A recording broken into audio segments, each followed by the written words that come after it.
Molt bona tarda, amigues i amics viatgers. Benvinguts al sisè ja programa d'aquesta temporada 2024-2025 del Viatge a l'Altre. Avui comptem amb la Marina Carbonell al control tècnic. Molt bona tarda, Marina. Ai, espera, bona tarda, que no té el micro. A l'altre punta de l'estudi. Igualment t'hem sentit perfectament. I al meu costat, la Míriam Ucendo. Què tal, Míriam? Hola, bona tarda. Bé, aquí amb tota la parafernàlia. Sí, no? Crec que les pistes ja... A fer la mà. Però bé, i qui us parla, Felip Querol, gràcies per acompanyar-nos. Nosaltres des d'aquí us oferim una mirada empàtica, un punt de vista humà, feminista, comprensiu i sobretot obert per tal d'entendre aquest viatge a l'altre d'una manera de pensar, de viure, d'existir, de fer i d'actuar, amb una clara intenció de comprendre, respectar, entendre i acceptar o no aquella actitud i aquell comportament en aquell context i situació diferent i determinada. Perquè diem que cada persona és un món, però és que cada món és molt diferent i cada món té una cultura, una tradició i un tarannà molt diferent. Però avui tenim un especial molt especial. Un especial que voleu saber on anem? Atents a les pistes, a veure si ho sabeu. Què serà? I les pistes són molt fàcils, tot i que una mica diferents del que estem acostumats a fer habitualment, són les següents. Ens dius tu la primera? Vinga. No és un lloc. No és un El lloc. viatge a l'altre no és un lloc, aquí què passa? Què ha passat? És potser un estat d'ànim estacional. I és l'època de l'any en la qual som millors persones, en teoria. Que Deixar guai, en teoria. Perquè hi ha gent que crec que li dona igual És igual, l'època no? de l'any. És igual. És bona sempre o Però no ho és mai? Ja. Molt bones festes que has fet tu de bo. Un altre any que acaba i en comença un de nou. Com aquesta cançó ja ens ha dit, ens ha parlat, ens ha cantat, parlarem doncs, de les festes, de les tradicions que passarem durant aquestes setmanes properes, és a dir, els Nadals. O fins i tot potser hi ha gent que ha començat perquè... Sí, el Corte Inglés ja des de l'agost ja és Nadal. I què, com vas d'esperit nadalenc? Doncs bé, molt bé. Bueno, mira, no sé, és que no podia dir una altra cosa. Hem muntat de l'arbre al tió aquí, vull dir... Tot més que a casa, eh? Sí, totalment. Sí, jo m'estic reconciliant amb ell, crec. Aquest any m'he fet les ungles i tot de Nadal. És una època també per això, per reconciliar-se, no? Jo crec que sí. Clar que sí. I bé, moltes de les tradicions del Nadal s'originen en les celebracions paganes del solstici d'hivern. A Sabadell encara conservem una gran foguera el dia 24 a la nit, això és molt guai. I això se li suma a la narrativa central de la nostra cultura, que està basada en, oh sorpresa, el cristianisme i, com a highlight, el naixement de Jesús a Betlem, no?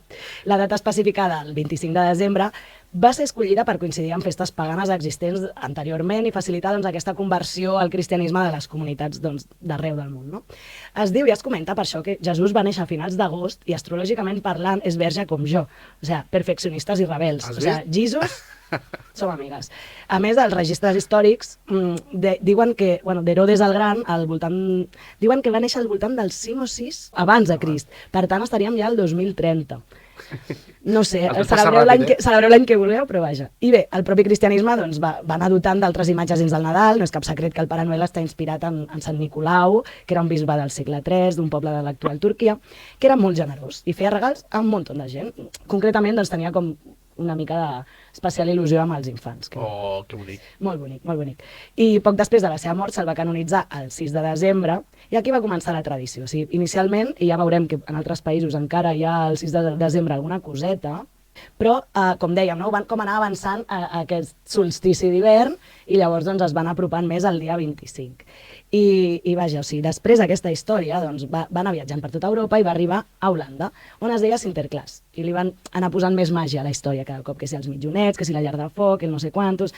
I bé, els emigrants que van fer el salt als Estats Units, cap al segle XVIII més aviat, doncs, bueno, ja sabem com és el país de les oportunitats i el capitalisme, i van fer, aquest Pare Noel, era en plan, que és un bisbe així primet, amb barba moreno? No. Vende mucho más, d'aquest tio amb la barba blanca, no sé quan. Llavors, ja sabem que allà li van afegir el Rudolf, la barba blanca, el vestit vermell, i etc. Però, bueno, la literatura i els caricaturistes de l'època, o sigui, els influencers d'aquells anys, van tenir també un impacte supersignificatiu en aquesta celebració, com per exemple a Christmas Carol de Charles Dickens, és un clàssic, va contribuir a modelar una mica aquesta idea de Nadal, aquesta forma moderna, centrant-se més en la generositat i la família.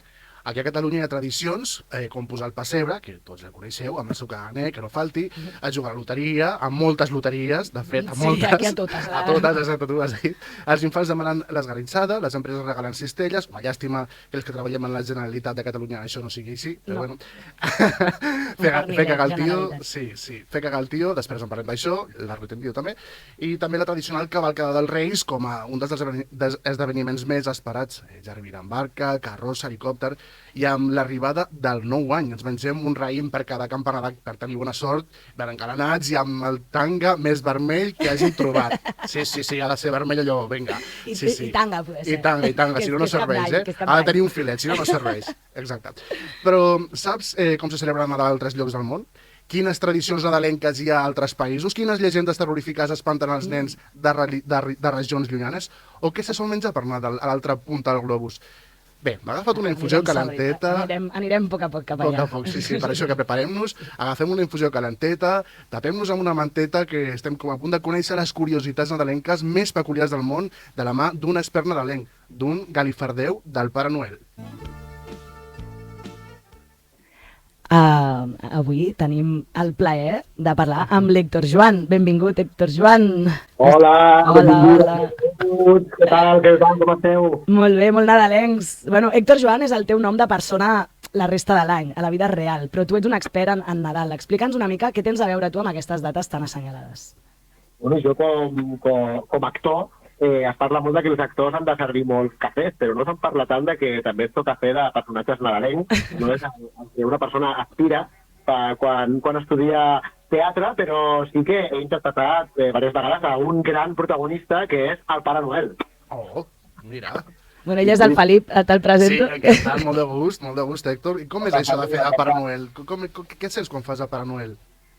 Doncs mira, he apuntat aquí unes quantes cosetes que crec que poden ser interessants el que hi ha a sota de la pell del Pare Noel. He de dir, abans de tot, i vaig fer tot el trapo perquè sé que no tenim molt de temps, el Pare Noel que jo feia era una miqueta especial, perquè més enllà de ser un Pare Noel de centre comercial on tens una cua de nens i seuen als teus genolls i et diuen quatre coses i la fotito i ja està, Sí. sinó que era com tota una gran activitat de Nadal on jo estava al despatx del Pare Noel i les nenes i els nens que venien abans de que entressin al despatx jo ja tenia informació prèvia de què estava Hola. aquest nen. Uau. Clar, llavors estarien flipant, pobres, clar. Experiència immersiva. Doncs jo que sé, una nena, per exemple, que es diu Anna i que fa karate, que t'encanten les matemàtiques, i té un gos que es diu Nala, doncs quan entra, home, Anna, com estàs? Com van les classes de karate? Digue-li a Nala que no sé què. Llavors hi havia una part molt flipada, que, doncs, que era guai veure les cares de flipat. Ostres. Era una cosa molt maca. Llavors, fer de Pare Noel, hi ha una cosa molt curiosa, que quan tu portes hores tancat en aquest despatx, acostumat a que la gent et vegi i es quedi boca babada, després cruçar al carrer i de cop no és... Això no porta bé, vols dir? No, sí. D'anonimat que hi ha com te quedes com un vacío existencial de sobte, no? De tant en tant et disfresses de Pare Noel random així al juliol un dia per dir, a veure Vas com, subir al a veure, festival, a veure com vinga. em sentien. Exactament. Que curiós. Com a publicitat, jo sóc una persona que ja porta barba, però per enganxar-me al bigoti del Pare Noel havia de treure'm el meu bigoti per posar-me un altre, no? Que era una contradicció Ostres, o que... sigui, et traies el bigoti, et afeitaves el bigoti per posar-te bigoti. Ai, recordo aquella temporada Abraham Lincoln, Héctor, és veritat. Exactament. Semblava- Sí. Llavors he de dir que el Pare Noel, encara que sigui un personatge doncs, molt entranyable, que porta regals, que té superpoders, perquè dona la volta al món en una nit per totes les cases, és increïble, però els pares i les mares utilitzen el Pare Noel per delegar certes responsabilitats, també, Ah, clar. a ell, no? Moltes vegades haureu sentit dir, pues si no te portas bien, el Papá Noel no va a traerte no sé què, no? Utilitza Sí, el Pare clar, Noel clar. com una sort d'amenaça, també, no? Evidentment. Sí, és una eina doble, no? No, clar, és un recurs que està molt bé utilitzar perquè, a veure, si funciona, ostres, tu, per què no? O sigui, recompensar els esforços i tot allò que fan bé, però també deixar de recompensar aquelles coses que potser no... Bueno, al final és aquesta part, potser, no, cristiana del bé i el Sí, mal, aquesta exacte, bondat, no? exacte. Que Sí, al final se li ha anat afegint a tots els Que personatges de... filosòfica, que profunda, eh? Estoy... Sí, sí. Clar, però també és veritat que quan tu reps la informació, jo, quan no era Pare Noel, rebia la informació d'aquestes nenes i aquests nens, a vegades la propera informació era no fas deures, la lia moltíssim i no sé què, digue-li alguna cosa. Llavors jo havia de Digue-li trucar... De ratllar-la. però intentava fer-ho de manera molt entranyable, no? Com, bueno, no, el que passa és que tu tens molta energia i has d'aprendre a canalitzar això per fer coses bones i tal, però clar, em passava una responsabilitat que era... Ja. Clar, i tu, carinyo, porta-la al psicòleg, saps? Clar. Si de cas, no? Mares i pares, no delegueu als personatges màgics l'educació de les vostres filles i fills. Molt bé, estic d'acord. I què és el que... Alguna anècdota que dius, és que això em va encantar, o algun nen en concret que, no sé, o que se't posés a plorar, no? Que dius, què ha passat aquí? Hauria de ser... Sí, digues. Sí, anècdota concreta, no sabia dir-vos, però sí que hi havia tot tipus de reaccions, perquè igual que és quedar-se bocabadat i trobar-se sense saber com reaccionar. superheroi davant, també hi havia persones, hi havia nens i nenes que de cop els hi feia moltíssima por, perquè tot és un senyor gran, gras, vestit de vermell, perquè els pallassos fan por també moltes vegades. Sí, és aquell punt... Que se t'acosta amb una confiança que no té, és molt creepy en realitat, no? Llavors he vist sonrises i llàgrimes. El que sí que tampoc, jo em vaig assabentar un cop estar treballant del Pare Noel, i això també és algo típic del Nadal, que és que les nenes i els nens més petits s'han d'acomiadar a vegades del seu xumet, de su xupete. Sí, del xumet, sí. Sí, utilitzaven per... El del meu germà el vam deixar a la cavalcada dels Reis Mags amb el Baltasar, que era el Per seu tenir com jefe. un rècord positiu... I llavors és com, mira, veus, els nens grans, no, com que ells se'ls emporten al seu país màgic, no? I li vam dir com que en plan, que ell sabia si realment el necessitava, ell li tornaria. Però perquè ell ho sabia, no? Com a Baltasar, ell ho sabia, però clar, utilitzes... No te'l tornen mai. No feia falta més, clar, no necessari. I el que deies de les disfresses és que, o sigui, avui en dia encara, o sigui, 2024 encara estan aconseguides les disfresses, però jo penso en la nena del finals del 80 que vaig ser, i aquelles disfresses i aquells maquillatges que els hi fotien aquí els pòmuls ben vermells, la barba que se li queia, que era de cotó, però de cotó. O sigui, de cotó. Que tenien més por que alegria, no? Sí, Potser, jo crec que sí. Que no agafaven tant actors. L'olor que pots fer una barba d'aquestes després de 20 dies. Clar, sí. A fota de barba. El tema dels xumets, sí que, ja us dic, potser no tinc una anècdota concreta, però he vist grans comiats, grandes despedides dels nens amb el seu xumet, no? Com del rotllo camina i no miris enrere, no? O sigui, era una cosa que després un s'oblida, però en aquell moment és una gran despedida. I tant, un dol. Clar, molt maco. I escolta, Héctor, tant per nens com per nenes, o sigui, quin és el regal que més freqüent? Bueno, en aquell moment, ara farà un parell d'anys que no ho faig, però hi havia molt el Super 5, que són una mena de joguets col·leccionats que són així com bastant barats i ho faig bastant, i després tot el típic, que si les Nancy, els de tota la vida sempre estan presents, i lògicament després ja tirem a certes edats a videojocs i... Bicicletes... Sí. Ja va molt la tecnologia, sí. I ja per acabar, perquè ja no tenim més temps, que te ho dic ja, que tu saps de ràdio, no cal que t'ho digui més. O sigui, quina és la joguina que recordes amb més carinyo, amb més especial, joguina o regal, X, pot ser el que sigui, un viatge, el que sigui, que recordes però de quan eres petit? Bueno, jo recordo la joguina que no vaig tenir mai, que era el robot Emilio. Llavors, jo tampoc la vaig tenir. Per no tenir-la, el robot Emilio. Llavors recordo també uns pinotxos de fusta. Va haver una nit de Reis a casa meva, es va cremar el meu menjador i només van sobreviure els meus regals. Hòstia! Ui, que curiós. Perquè els Reis Mags els estaven protegint. Sí. Això és perquè... I abans d'acomiadar-me volia tirar una premissa aquí a les zones radiofòniques, que és que dins de la ficció s'ha explorat molt el lore del Pare Noel, no? A la fàbrica de regals, la neu, els elfs, el Rudolf, tot això, però els Reis Mags, jolín, tenen molt de filon, perquè són reis i són mags. O sigui, m'agradaria saber quin regne té cadascun dels reis i quines màgies tenen, no? I crec que hi ha un filon per explorar que ha quedat molt allà, i convido els cineastes a que tinguin aquí a veure què surt. Doncs molt bona idea, totalment. Doncs sí, moltes gràcies, Héctor. A vosaltres, gràcies per convidar-me, i la pròxima vegada espero estar presencialment, que avui és l'aniversari de la meva mare i havia d'estar. Doncs felicitats per ella, Sí. Felicitats. Per molts anys. I aquí estàs convidat com vulguis, ja ho saps. No fa falta que sigui... La propera que em truqui la Míria, em vull per allà, que tinc ganes també de veure-la i de fer una miqueta de ràdio, que sempre mola. Molt bé, guapo. Ens veiem aviat. Bones festes. Bones festes. Molt bé, a vosaltres. Adéu.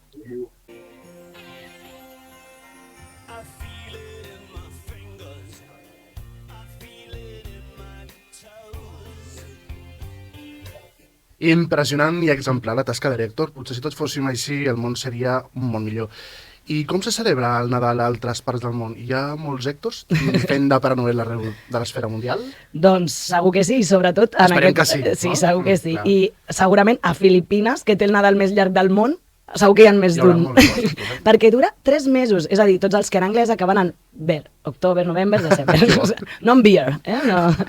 Els filipins viuen el Nadal, amb un fervor increïble, destacant sobretot l'enllumenat que fan a Manila, els fanalets que pengen doncs, de les finestres a un festival, sobretot que li diuen el Festival dels Fanalets a Sant Ferran, i s'acudeix a 9 misses nocturnes a Nadal, que es diuen Simbang Gabi, i es mengen dolços d'arròs, que us diré el nom d'aquests dolços, es diu puto bombong.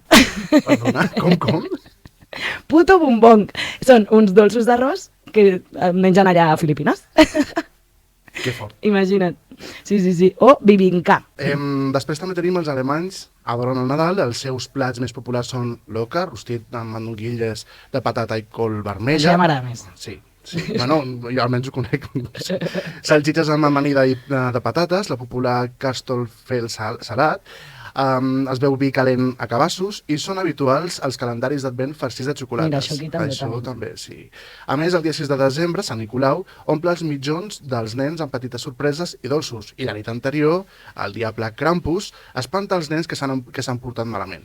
A les pintoresques regions alpines d'Àustria, la figura del Krampus forma part de les tradicions de Nadal. Aquest ésser mitològic, contrari a la benevolència de Sant Nicolau, espanta els nens desobedients amb cadenes i branques i els recorda la importància de la bondat. El que dèiem dèiem, abans, exactament. Sí. Hi ha la Krampus Night, que és la gent es disfressa... Bueno, la gent, sí, hi ha com una desfilada... Bueno, jo he vist imatges i bastant impactant. I ens anem a la gèlida d'Islàndia, que el Nadal dura 26 dies, en els quals sol haver-hi alguna aurora boreal i és habitual doncs, fer senderisme per glaceres, jugar amb la neu, gaudir dels focs artificials i menjar doncs, aquests plats tradicionals com el pa de fulla, el peix ratlla, xai rostit, que bo, Ostres. i l'arròs amb llet, que aquest no m'agrada. Se celebren desfilades també de trolls, elfs i altres criatures i és habitual encendre fogueres per tot el país. Una cosa molt curiosa és que els islandesos no tenen un Pare Noel, sinó 13 Jolesvinarnir, o joves Jule, que són com una espècie de nans. Sí. Al Japó és una tradició, és tradició sopar pollastre fregit de Kentucky Fried Chicken, tot i que no pugui semblar, la nit de Nadal. Sí, ja ho sé, sí. A més de Santa Claus... Sí, és el Japó. A més de Santa Claus, el monjo budista Otei Osho és un dels 7 déus de la bona sort o Shinfukijin, que reparteixen regals als que s'han portat bé. Això sí, només el 2% dels japonesos són cristians. De fet, el 25 de novembre no és festiu. De desembre. Ui, he dit de novembre? Sí, però perdó, potser... de desembre. Sí. No sé. I a la Xina se sopa peix per Nadal i la paraula peix inclou l'ideograma que significa abundància. Anda, mira que guai. També es regala als nens sobres vermells amb diners per començar l'any amb riquesa. I a més, el vell de Nadal, el Sheng de Lao Ren, és el Pare Noel xinès, al qual els nens els deixen mitges per rebre regals. És una cosa que aquí també s'ha adaptat una mica. I al Regne Unit tenen la divertida tradició del Christmas Cracker, que són uns paquets en forma de caramel que tenen al seu interior doncs, una petita joguina. I s'obren entre 2 persones, és a dir, es tira de cada punta i quan esclata, doncs mira, ja tens el regalet. I qui es quedi amb la part més gran del cracker aquest, doncs s'emporta aquesta joguina. És com un joc així bastant xulo. A més, els britànics mengen gall d'indi rostit i puding de Nadal. Tampoc tenen gaire gastronomia. No, pobrets en aquest sentit. No. Però bueno, surten del fish and chips, no passa res. El first footing a cap d'any vol dir que la primera persona que entra a casa al nou any ha de portar un tros de carbó, un tros de pa i una ampolla de whisky, toma allà. I a Irlanda, Santa Claus li deixa un púding fet amb cervesa Guinness o whisky irlandès. Allà els agrada. Sí, allà el whisky present. Sí. A Colòmbia el Nadal comença amb el dia de Velites, el 7 de desembre, una de les tradicions amb més arrelament. Cada família surt als carrers amb espelmes.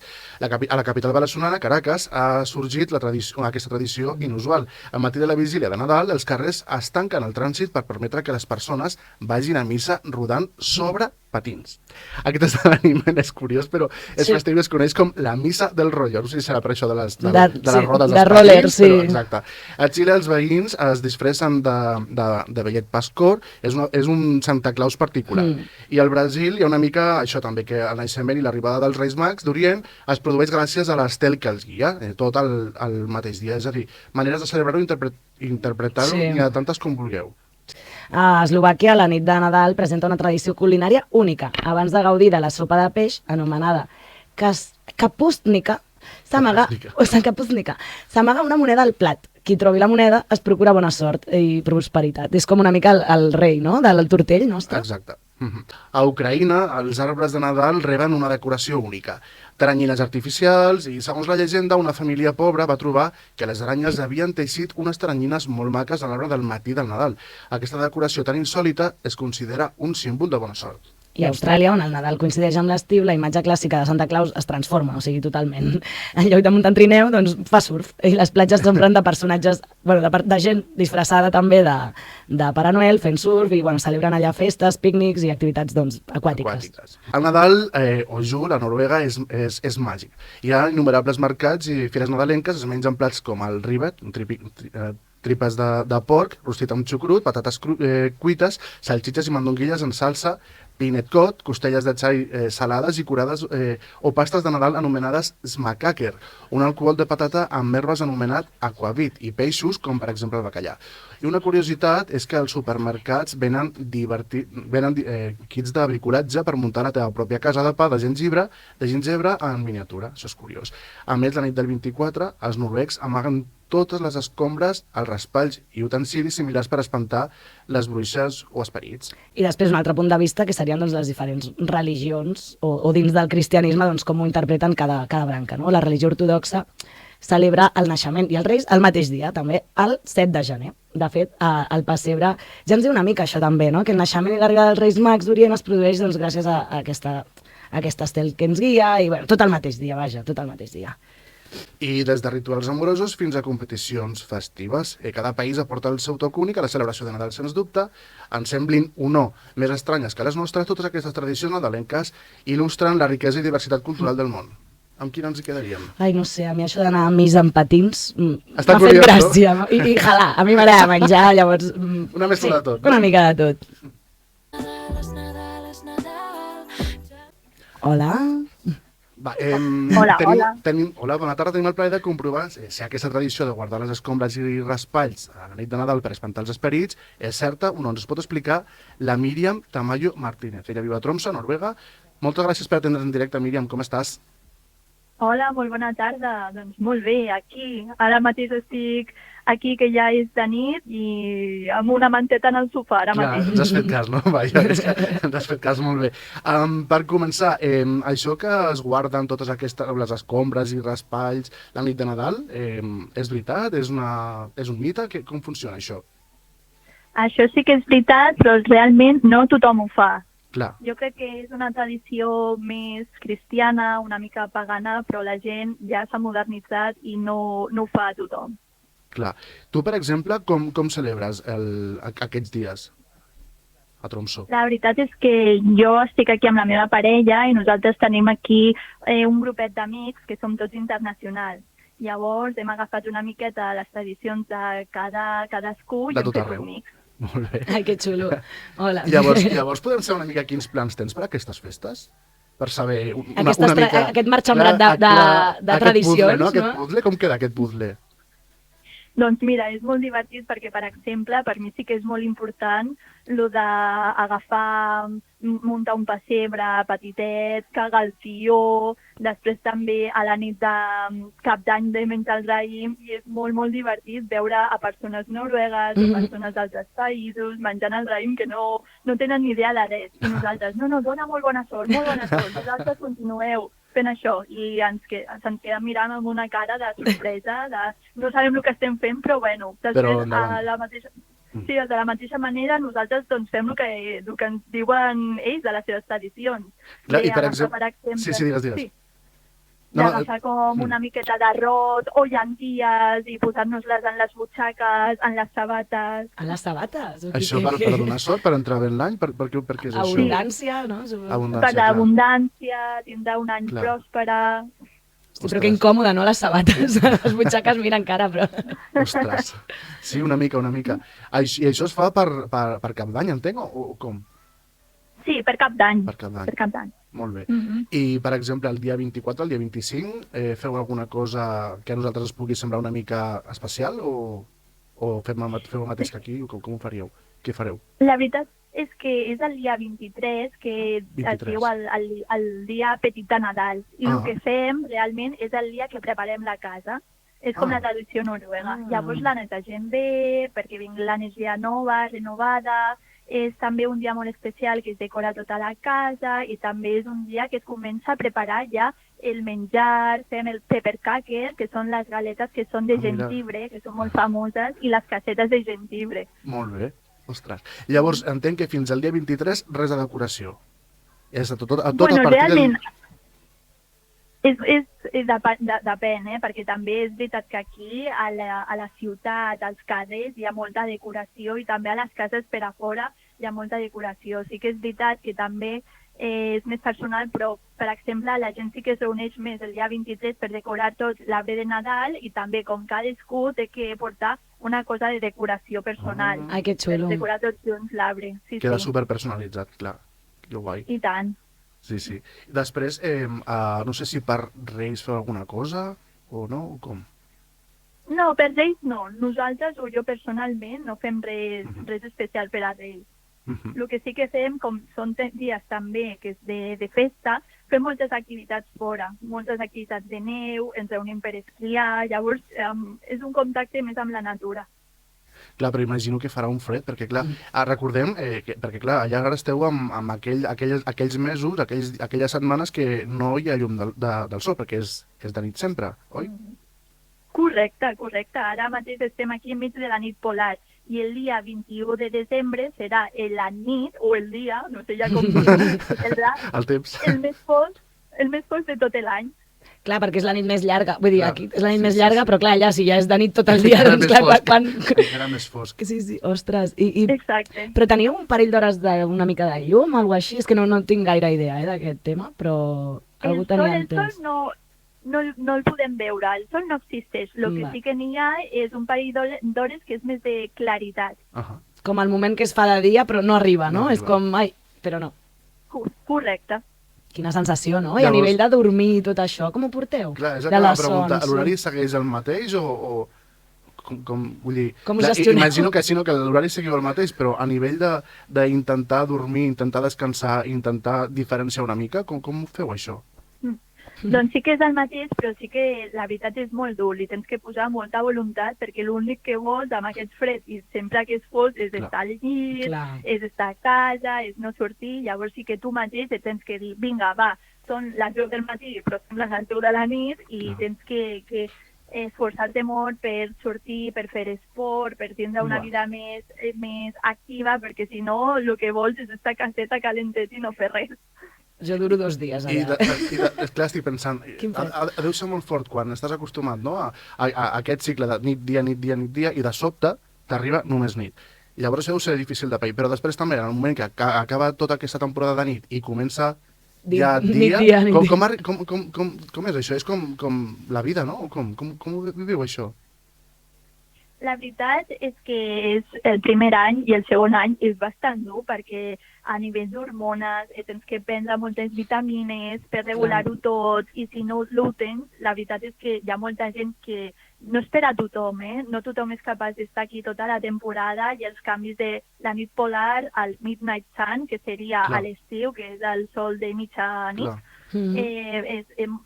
no tothom ho porta gens bé. Tens que ser una persona molt especial, de veritat, per vindre aquí per voluntat pròpia. I molt responsable per seguir els horaris com estan establerts, perquè jo no sé, vull dir, clar, perquè una mica et guies, aquí ens guiem, no?, amb la llum una mica, però clar, deu ser complicat. I després també m'agradaria saber, perquè clar, potser a molta gent sí que li agrada això de que sempre sigui de nit, no dic que no, però hi ha moltíssima gent que no li agradarà. Per tant, aquesta sensació d'haver de fer tant les vacances de Nadal, per dir-ho així, com el fet d'estar sempre vivint de nit, això és alegria, és tristesa, és... Quin nom té això? Vull dir, té algun nom? No sé com...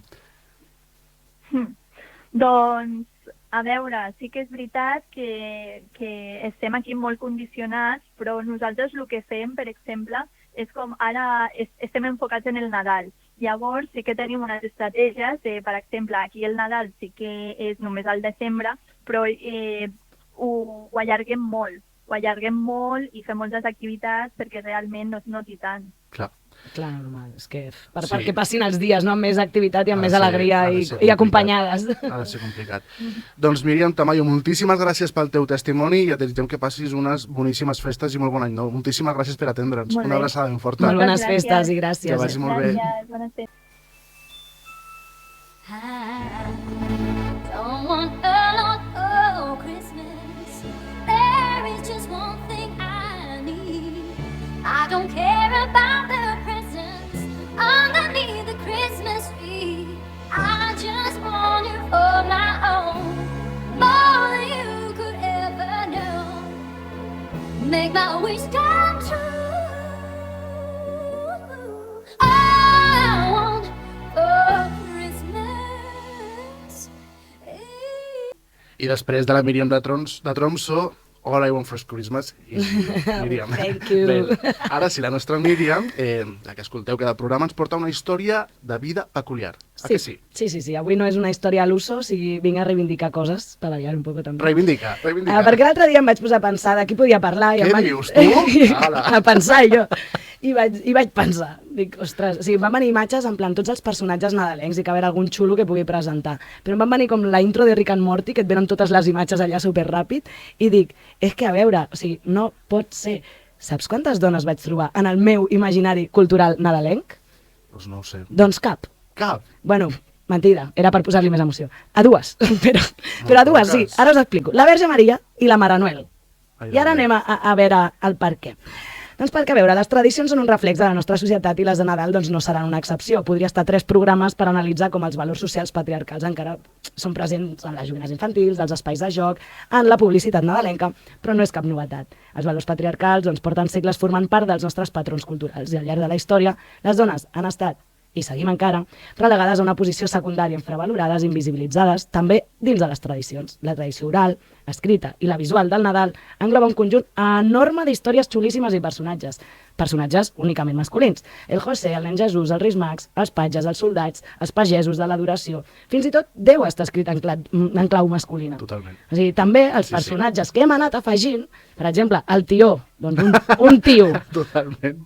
el Pare Noel, un tio. O sigui, tenim l'oportunitat d'inventar un nou referent i el fem amb tots els rols de gènere al damunt. En resum, tot personatge important, el que es lloa, el que ens porta regals, el que ens estima, el que és motiu de celebració i felicitat, és un senyor.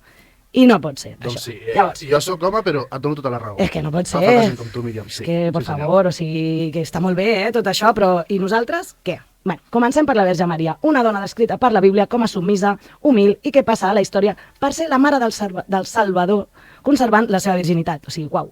És a dir, avui en dia, per molt que ella guanyés la Creu de Sant Jordi, un Premi Nobel o el que sigui, el periòdico posaria la mare de Jesucrist ha guanyat un Premi Nobel. O sigui, Exacte. la reducció maternal a la qual està sotmesa la Maria està també present en una de les principals representacions doncs, que tenim aquí a Catalunya, les Nadales.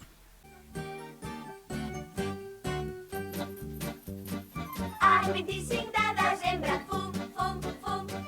El 25 de desembre, fum, fum, fum. Ha nascut un minyonet ros i blanquet. Fill de la Verge Maria, anés matant. Només veiem com s'associa la Mare de Déu amb els conceptes de maternitat i virginitat. Ep, que no són conceptes negatius, que quedi clar. Però, amors meus, no només som això, som molt més. I ens quedem allà un raconet del pessebre totes les festes i ningú li fa cas. Però perdoneu-me, és que ella és Déu. O sigui, si hi ha un Déu, és ella. És aquesta senyora que es tira 24 hores per parir Jesucrist en un pessebre després d'anar amb el burrito sabanero camino Belén i se la deixen allà a un racó. I els 3 paios que li acaben de conèixer, que li porten uns regalets allà i se'ls hi fa la carrossa, un dia especial, el tortell, i la mare que el va parir relegada en segon pla. Totalment. Doncs no, el Virge Maria a tope. O sigui, això Ole, per primer. totalment. I en segon lloc, la Mare Noel, la senyora Claus, esposa i ajudant que quedava sempre fora per això del taller de les joguines i del trineu, que són les coses xules. Però, i si us dic que la figura de la Mare Noel va ser un personatge clau per exposar debats sobre gènere i política durant el segle XIX i que va tenir un paper superimportant com a imatge d'independència de la dona pel sufragi universal, què em dieu? Doncs què sembles tu? Doncs, Aquesta no... Sí, sí, doncs sí. sí. O sigui, en un text de Horton del 1879 fa, o sigui, una petició directa contra el sufragi femení, desacreditant les activitats pels drets de les dones, dibuixant a la senyora Sant Nicolàs com una mala dona perquè es va atrevir a prendre-li els privilegis. És a dir, segons el relat, la gelosa Santa Mama Santa estava molt gelosa doncs, de la fama del Santa Claus i intentava lliurar doncs, els seus regals, va usurpar el paper de Pare Noel, o sigui, la van posar fatal de los fatales. I ella va fracassar perquè, segons tota aquesta història, ell l'enganya per lliurar un sac d'objectes vergonyosos i sense cap valor. O sigui, la seva associació amb una festivitat tan típicament familiar va fer que la idea de fer-la independent fos especialment impactant quan el 1888 una erudita i sufragista, Catherine Lee Bates, va prendre un rumb totalment diferent i va dotar a la senyora Claus amb una veu i una personalitat pròpia. És a dir, com un ésser humà, que és el que a vegades no estem acostumades ni a ser. Llavors, en tota aquesta simbologia, doncs, com us deia, van aparèixer altres autores, Conan i Shelton, que també li van donar doncs, molta importància. Eren Santa Claus i la senyora Claus, dos socis igualitaris, i feien un treball doncs, conjunt. Però, clar, els altres autors de l'època, com per exemple Dickinson, descrivia doncs, que era molt poc realista i ingènua fer creure que la mare Claus podia tenir doncs, tot aquest poder, no? I, clar, o sigui, inclús deia, o sigui, feia advertiments sobre les esposes desobedients, és a dir, molt malament, senyor Dickinson, però nosaltres ens quedarem amb la història de Goody Santa Claus on Slade Wright, que és la que va fer doncs, la Catherine Lee Bates, vale? 1888. És superinteressant, o sigui, per ser el segle XIX, però és que inclús al segle XX o segle XXI també ens ho podríem mirar, això. La idea aquesta de que la senyora Claus treballa en un taller doncs, i surt en trineu, inclús a regalar cosetes als infants, no resulta particularment escandalosa avui en dia. Però, no obstant això, doncs, existeixen noves maneres de dibuixar la senyora Claus, també des del masclisme i el patriarcat, com per exemple la cosificació. Have yourself a merry little Christmas. I en aquesta recerca de personatges femenins em vaig trobar una que em va encantar, em va caure bastant bé, perquè, clar, no la tenim aquí, però està per aquí, per Europa, la bruixota Befana. Befana vol dir bruixota en italià, però quan en aquest país es refereixen a la Befana, estan parlant d'un personatge en concret. És el nom que rep popularment el dia de l'Epifania, és a dir, el 6 de gener, quan els nens i nenes reben regals en memòria dels que van oferir al nen Jesús als Reis Mags. I com hem vist, la Befana és també un personatge encarregat de repartir aquests obsequis, no, als nens italians. A Itàlia se celebra com a Espanya, l'Epifania, la festivitat cristiana per l'adoració de Jesús pels Reis Mags, però no, els nostres veïns coneixen molt bé els Reis Mags, però no ho celebren tal com aquí. És a dir, allà segueixen la tradicional Befana, que és l'encarregada de repartir regals i dolços, però també carbó per a aquells entremaliats, que és el que parlàvem abans. El que estàvem dient abans, la Exacte. diferència del bé i el mal. Tornem al mateix punt del bé i el mal. Exacte. Llavors, què té a veure l'Epifania, la Befana, els Reis Mags? Doncs ens hem de remuntar a l'edat mitjana, ja que el significat pagà de l'Epifania està lligat també doncs, amb tots aquests rituals de l'agricultura que parlàvem. I entre l'antiga Roma i l'edat mitjana relaciona també amb celebracions romanes de solstici d'hivern que duran 12 dies, després del 25 de desembre, representant cadascuna cada mes de l'any, doncs fan aquesta història de la Befana, no? Durant tots aquests 12 dies. I van anar precisament en aquests ritus que van heretar de l'edat mitjana i dels romans quan va aparèixer la figura de la Befana. És a dir, durant l'edat mitjana no és nou, que es deia que hi havia misterioses dones que sobrevolaven camps amb escombres. Sempre en un sentit negatiu, evidentment. Però no. Ai, és que clar, és que era per propiciar les bones collites, això. Així que, penya, relaxem-nos amb les bruixes, Això interessava a tothom. Exacte. I així la història de la Befana es creu amb la dels Reis Mags. Per què? Doncs perquè segons el cristianisme havia d'agafar la Befana també, perquè si no ja la cadira queda coixa. Sí. Doncs va ser una iaia amb la qual es van topar els Reis Mags i en el seu camí doncs, que anaven cap a veure el nen Jesús i li van demanar que l'acompanyessin doncs, fins al portal de Betlem. I ella els va dir, mira, quedeu-vos aquí a passar la nit, sopem i tal, i ja ens ho pensem. Però millor aneu vosaltres perquè jo tinc moltes coses a fer. Com a bona bruixa doncs, tenia moltes coses a fer. Però després van marxar els Reis Mags i la iaia va dir, ai, doncs mira, podria haver anat. I va sortir doncs, a trobar-los. Però abans de marxar de casa doncs, va agafar tots els dolços i carmels que tenien i de camí a buscar els Reis anava passant per les cases i anava deixant aquests dolços. A veure, un parèntesi, us dic des de ja que si la Befana arriba a acompanyar els Reis Mags des del primer dia, els Reis es celebra el 27 de desembre, perquè és una dona i ho hagués trobat en 2 dies, ni estrella ni nada. O sigui, és com, saps com la teva mare quan et ve i et diu com vaya yo y lo encuentre? Vale, és que, o sigui, tens tota la raó, no tens tota la raó. Sí, sí.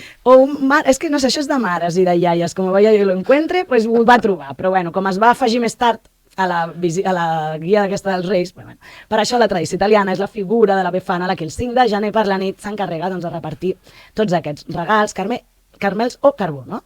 I a la nit deixen també una miqueta de menjar, una taronja, una mandarina, com fem nosaltres amb el tió. Exacte. Amb un got de vi, mira, això, no, perquè recuperi forces i prossegueixi el seu viatge.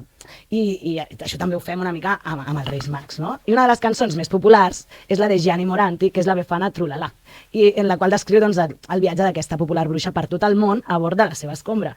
La Befana vien di notte con le scarpe. Curiosa aquesta figura de la Befana i també tot el significat de l'Epifania, i és que ja té aquest punt místic el canvi d'any, no? El fet de tancar una etapa, obrir-ne una altra, nous propòsits, nova mirada al futur, i qui ens ho pot explicar una mica més és la Roser Malet. Roser Malet, astròloga i professora a l'Aula Astrològica de Catalunya. Moltes gràcies per atendre'ns en directe. Moltes gràcies. Com estàs? Molt bé, encantada d'estar aquí amb vosaltres. Encantats nosaltres que ens pugui Moltes veure en gràcies, directe. Rosa, per atendre'ns. Sí, fa un moment Encantada. la Míriam ens parlava fa un moment de la Befana, les epifanies i el misticisme. Sí, Tenim una... Bueno, us estava escoltant. sí, no? Gràcies.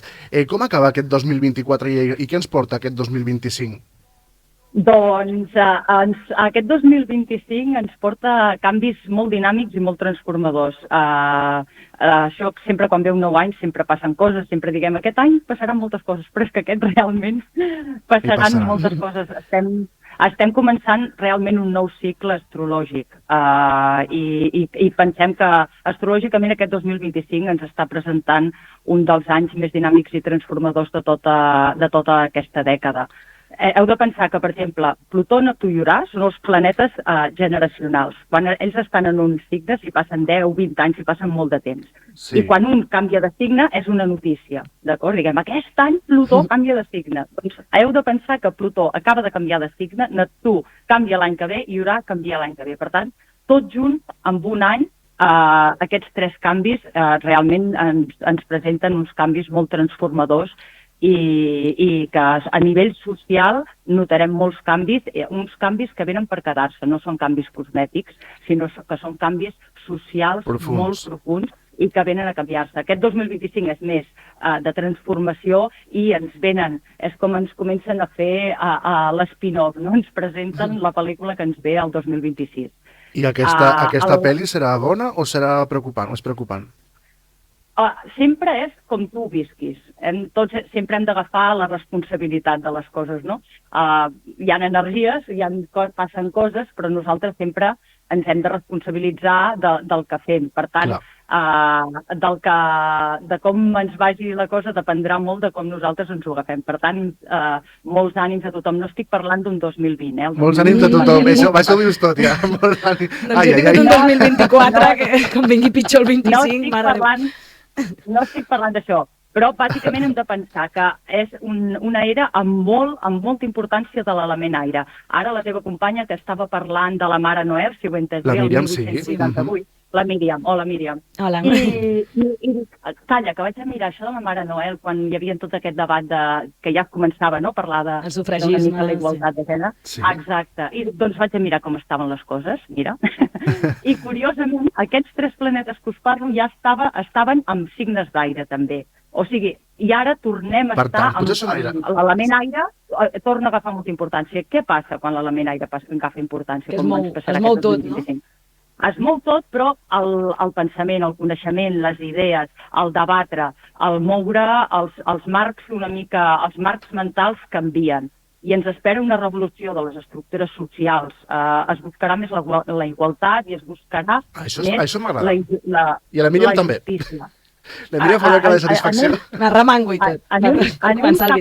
Això serà una de les tendències, però també hi ha molt d'aire i en tenim Urà, que a Urà li agrada revolucionar-ho tot, i ens esperen canvis a nivell de tecnologia, però no serà un canvi gradual, és exponencial. Jo crec que no ens podem fer ni idea d'aquest any 2025, la intel·ligència artificial ens donarà moltes sorpreses, però a uns nivells que jo crec que no ens ho podem ni imaginar.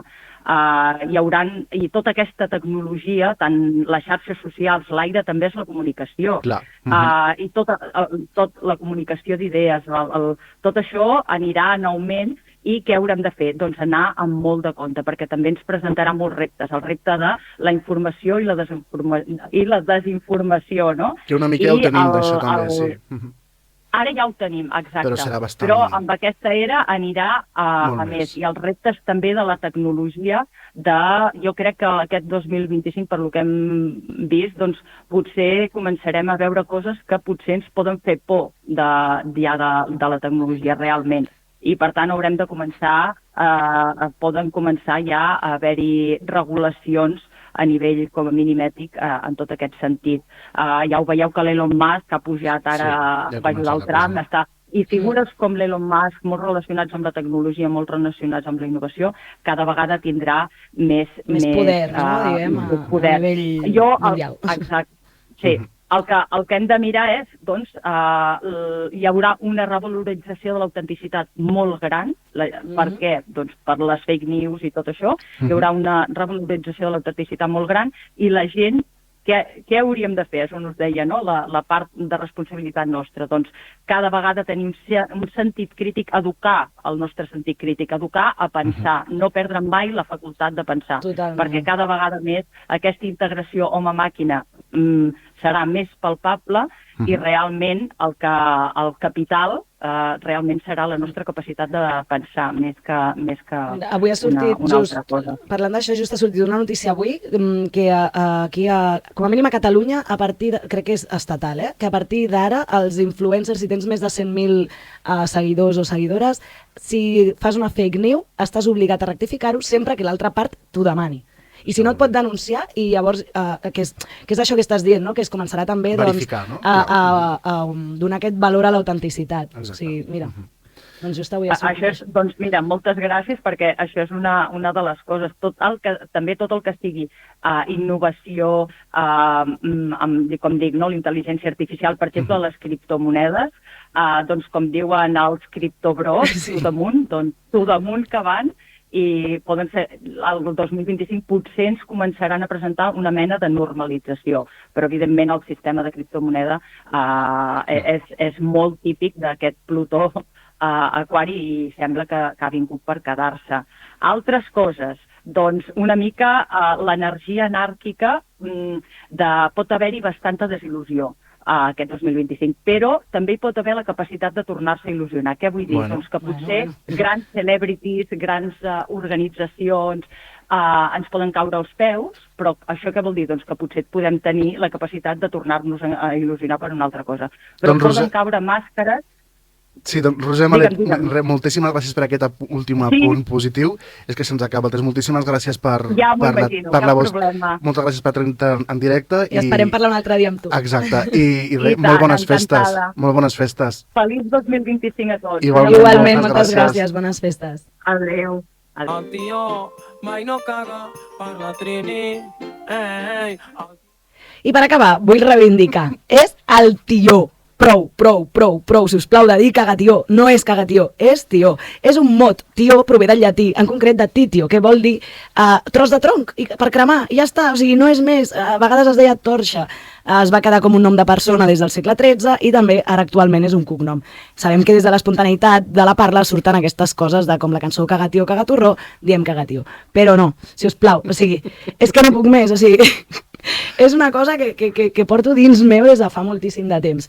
I bueno, després ja li vam posar doncs, la carona aquesta tan bonica, doncs, per reavifar quan ja no teníem les llars de foc i els pisos de 30 metres quadrats doncs vam haver de transformar una mica. Llavors anem a buscar el tio a Mura o a altres pobles. I jo te l'he anat a buscar a un lloc que em vas dir que no tenies tió i t'he portat un tió. No fotis. Sí. T'he portat un tió perquè és un element imprescindible. Encara que visquis a Terrassa, em caus bé. Llavors... Bé, això dius per la colla que passa a Terrassa. Exacte.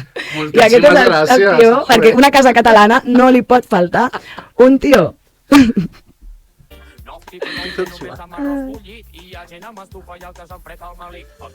Doncs moltíssimes gràcies, Míriam, per aquest regal de Nadal. No m'ho esperava de cap manera, el tio, no me l'esperava, però moltíssimes gràcies. De res, només faltaria. Bé, arriba al final, però no podem marxar sense anunciar-vos les pistes del programa següent. Una és la A. Tant aquest país com el del seu voltant acaben amb aquesta lletra. La A. Té una de les millors carreteres del món. Té l'edifici administratiu més pesat, més gran i més car del món. Té un dels internets més ràpids del món. I bé, amb això us deixem aquí. Molt bon Nadal, molt bones festes i molt bona entrada al 2025. Molt bones festes. Adéu, adéu.